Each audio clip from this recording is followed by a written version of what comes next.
Et je cède maintenant la parole à Monsieur le chef du troisième groupe d'opposition pour ses commentaires. Merci, Madame la Présidente. D'entrée de jeu, je veux dire que je comprends l'intention du gouvernement de vouloir rassurer les entrepreneurs. J'en suis. Je pense en fait que les 125 députés ici veulent tous le bien de nos entreprises.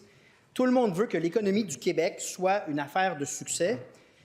Mais je dois quand même le dire d'entrée de jeu, j'ai entendu très peu de mesures concrètes, très peu de mesures spécifiques et beaucoup de lieux communs dans ce discours du premier ministre.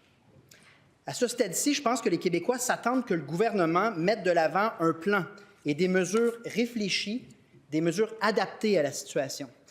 Et je constate que dans les 2 premières minutes de ce discours du premier ministre, on retrouve les expressions « attaque brutale »,« menace »,« épée de Damoclès ». On a dit le mot « incertitude » 3 fois, « poison »,« attaquer »,« angoisse »,« frapper de plein fouet », j'en passe. Respectueusement soumis, Madame la Présidente, ce qu'on veut du gouvernement dans les situations délicates et complexes, ce n'est pas qu'il accentue la peur et l'inquiétude, ni qu'il fasse des mises en scène médiatiques comme on l'a connu en temps de pandémie. Ce qu'on veut, c'est de la clarté. Ils ne veulent pas l'entendre, mais je vais le répéter, Madame la Présidente. Ce qu'on veut, c'est de la clarté sur ce qu'on compte faire, de manière à générer ici un débat éclairé et transparent sur la valeur de ces orientations. Madame la Présidente, avant d'intervenir, le Parti québécois a fait ses devoirs. On a rencontré plusieurs gens d'affaires dans les chambres de commerce. On vient de rencontrer le président de la Fédération canadienne des entreprises indépendantes. On a parlé aux syndicats. Et le constat, c'est que des mesures spécifiques, des mesures précises à mettre en place dès maintenant, il y en a, à commencer par la diversification. Diversification, c'est le mot qui devrait guider nos priorités en ce moment, parce qu'on le dit depuis plusieurs années, sans qu'on agisse ici au Québec, le Québec est beaucoup trop dépendant d'un seul marché, en l'occurrence les États-Unis. Près de 75 % de nos exportations internationales sont vers les Américains, et sous la CAQ, cette dépendance s'est accentuée. Elle a passé en 10 ans de 69 à 75 % aujourd'hui. Et pendant ce temps-là, l'Europe, c'est un maigre 6 %, un minuscule 1,67 % pour la France, un maigre 1 % vers le Royaume-Uni. Et c'est nettement insuffisant dans le contexte géopolitique. Ça crée un environnement de vulnérabilité pour le Québec dans le cadre de négociations comme on connaît en ce moment. Donc l'urgence, ce n'est pas seulement d'envoyer nos gens aux États-Unis, mais bien de les envoyer aux 4 coins de la planète où il y a une demande pour notre savoir-faire et nos produits, donc le Mexique, l'Europe, l'Amérique latine, l'Asie, l'Afrique. Le Parti québécois propose et offrira sa pleine collaboration pour que l'on mette rapidement sur pied les plus grandes missions commerciales de notre histoire, des équipes Québec pour diversifier nos partenaires commerciaux et nos exportations. C'est tout le personnel diplomatique québécois qui doit être mis à contribution, et ce, dès maintenant. On en parle depuis plusieurs semaines. Il faut mobiliser nos entrepreneurs, nos grandes organisations de travailleurs. En passant, je me suis entretenu avec les grandes centrales syndicales. Elles m'indiquent qu'elles sollicitent depuis plusieurs semaines une rencontre avec le premier ministre sur la question des tarifs. Elles attendent toujours. Donc, parlez également aux syndicats. Parlez à toute personne avec un carnet d'adresses susceptible de faire la promotion des entreprises québécoises pour qu'on fasse cette diversification de manière chirurgicale, mais très proactive. Nous avons d'ailleurs une chance inouïe puisque les Européens vont vraisemblablement nous accueillir à bras ouverts. On les écoute dans les derniers jours. Ils nous invitent à fortifier nos liens commerciaux et feront face aux mêmes défis que nous dans quelques semaines à peine. Or, nous n'avons rien entendu de précis de la part du premier ministre dans son allocution. Donc, pas de mission commerciale, pas de date précise, pas de préparation par secteur économique, pas de préparation par région du monde que nous comptons visiter. Je comprends, puis j'ouvre les guillemets, je comprends qu'il affirme vouloir redéployer notre économie dans de nouveaux marchés. Mais le constat, c'est qu'à part cet énoncé général, il n'y a rien de concret, rien de précis.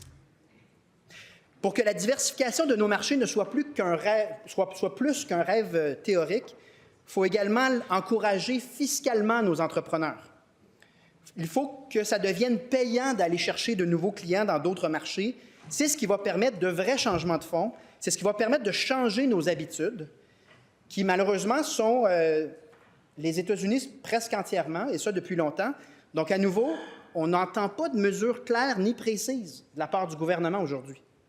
Le Parti québécois propose de créer un réel incitatif à la diversification des exportations en rendant tout nouveau revenu d'exportation non imposable. C'est précis, c'est clair. Nous n'avons rien entendu non plus de précis par rapport à la réduction du fardeau fiscal de nos PME. Il faut privilégier cette avenue de réduction du fardeau fiscal et non pas retourner aux subventions tout azimut et aux programmes d'aide généraux qu'on a connus durant la pandémie. Parce que oui, de nombreuses questions demeurent par rapport à l'efficacité de ces subventions. Où sont allés les centaines de millions à des compagnies bidons et fantômes à l'étranger? Pourquoi est-ce qu'on a refusé d'entamer de quelconque démarche de récupération de ces sommes? Quels étaient les critères de la CAQ lorsqu'elle attribuait des subventions à des entreprises comme le bijoutier Burks, qui a obtenu plus de 10 millions de dollars en aide financière? Subventionner tout azimut ne permettra pas aux entreprises de se réorienter vers de nouveaux marchés, et ça devrait être ça la priorité en ce moment. Donc, de manière générale, nous sommes d'avis que ce gouvernement a beaucoup trop subventionné les entreprises en général depuis les 7 dernières années, et les résultats n'ont pas été au rendez-vous, comme en témoigne un déficit historique de 11 milliards de dollars. Il faut donc changer d'approche et réduire le fardeau fiscal, particulièrement de nos PME. Je n'ai rien entendu de concret en ce sens. Il faut également rapidement mettre sur pied un grand plan de réduction de la bureaucratie et de la paperasse, de manière à ce que ces entreprises se concentrent sur cette adaptation, sur cette nouvelle mission. À nouveau, je n'ai rien entendu de spécifique ou de concret de la part du gouvernement. Que des affirmations générales et assez floues.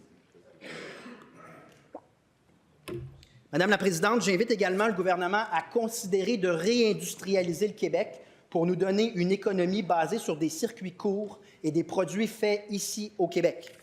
La Fédération des chambres de commerce du Québec a identifié 40 opportunités au sein de 6 industries dans lesquelles le Québec pourrait être compétitif. J'aimerais entendre de la part du premier ministre qu'on va continuer en ce sens-là et nommer spécifiquement quel est le plan de match à ce niveau-là, parce que ça ferait une différence énorme dans la santé de notre économie. En ces temps d'incertitude, Madame la Présidente, il y a quand même des évidences. On n'a pas beaucoup de marge de manœuvre devant un grand défi. Le Québec vient de faire le pire déficit de son histoire à 11 milliards, notamment parce que ce gouvernement a dépensé sans compter, et ce 11 milliards de déficit, c'est ni la faute de Donald Trump, ni la faute de la pandémie. Ce déficit est grave au point d'amener le gouvernement à faire des coupures dans toutes les directions en ce moment, santé, éducation, services sociaux, et donc le Québec a peu d'espace, peu de marge de manœuvre vis-à-vis les défis qui s'en viennent. Augmenter ce déficit, qui est déjà historique à 11 milliards, amènerait potentiellement une décote, amènerait potentiellement le Québec dans une spirale vers le bas, dans le cadre duquel notre coût d'emprunt augmenterait à nouveau. Ce n'est donc pas une option. Nous l'avons demandé à plusieurs reprises et on le redemande. On veut que le gouvernement fasse preuve de transparence et nous présente rapidement son plan de compression pour chacun des ministères touchés par les coupures actuellement. Et s'il a l'intention de subventionner des entreprises advenant l'imposition de tarifs par les Américains, il doit le faire de manière transparente, de sorte qu'on puisse évaluer l'impact sur nos finances publiques très fragiles et l'impact sur d'autres coupures en santé, d'autres coupures en éducation, d'autres coupures dans les services sociaux qui ont déjà lieu en ce moment.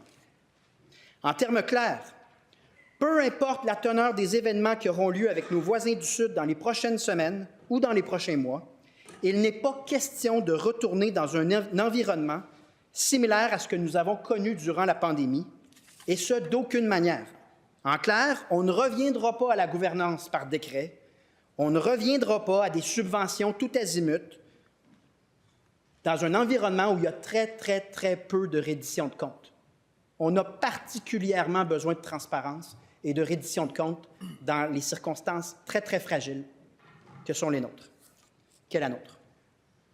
Si le premier ministre doit jouer son rôle, cela signifie que les oppositions doivent également jouer leur rôle, parce que dans trop de dossiers, les Québécois ont fait les frais de l'improvisation caquiste. Et à 11 milliards de déficit, il n'y a plus d'espace pour de l'improvisation qui vire au vinaigre.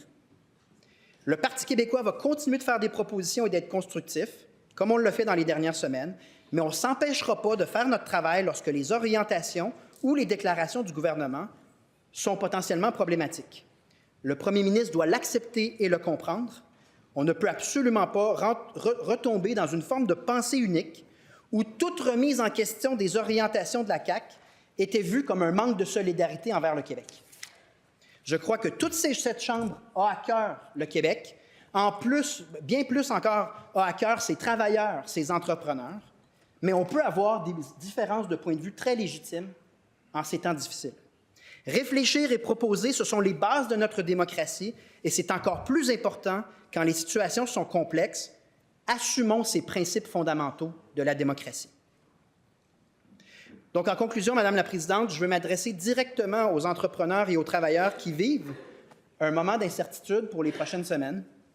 Sachez que nous comprenons et que c'est une situation exigeante.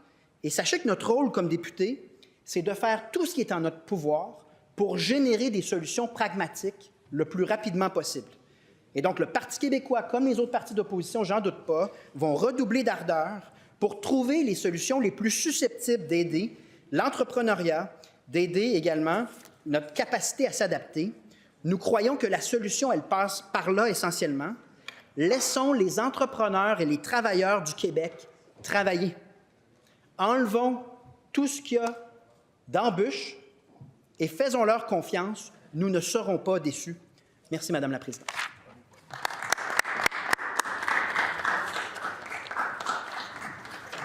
Merci, Monsieur le chef du troisième groupe d'opposition.